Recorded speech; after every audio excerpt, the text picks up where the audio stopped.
காசு காசு காசு காசுன்னு கேக்குறீங்களே. காசு வச்சிருக்கேன் நான் அப்படின்றியா? இல்ல ஜன்னலை திறந்து விடுங்க, ஒரே இருட்டா இருக்குது. இந்த ஜன்னலை திறந்துட்டாக்க என்னை கருப்பா தான் தெரியும். இப்படி வந்துடணும். இல்ல நீங்க எல்லாம் பரவாயில்ல, நல்லா தான் தெரியுறீங்க, ஒன்னும் பிரச்சனை கிடையாது. நான் அப்படி சைட்ல தான் வச்சிருக்கேன். இருந்தாலும் எங்க முகம் நல்லா பளிர்னு தெரியணும்ன்ற ஒரு எண்ணம் எங்களுக்கும் இருக்கும்ல.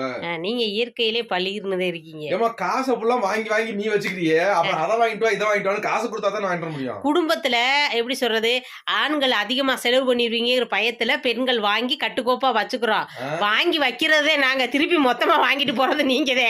இதுதே நடக்குது. அல்ல வின்ன இருந்தாலும் அது எப்படி பரிசு அதை இழுத்தீங்கன்னா பரிசுல காசு வர போகுது.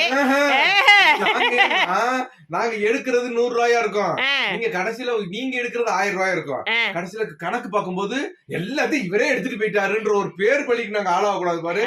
அதுக்காக எடுத்து அதாவது குடுக்கற மாதிரி கொடுத்து வாங்கிடுறது, இதுதான் நடக்குது. என்னங்க எத்தனை பேர் வீட்டுலங்க இப்படி நடக்குது? மொத்தமா கொடுத்துட்றதுங்க. அப்புறம் இதுக்கு தேவை அதுக்கு தேவை இதுக்கு தேவைன்னு சொல்லி மொத்தமா புடுங்கிட்டு போயிடுறதுங்க. என்னங்க இது கூத்து, இதுக்கு கொடுக்காமலே இருந்துடலாங்க. அல்ல வின்னங்க, நீங்க நல்லா கூணி கும்பிடு போட்டே மனுஷனை கவுத்துருவீங்க.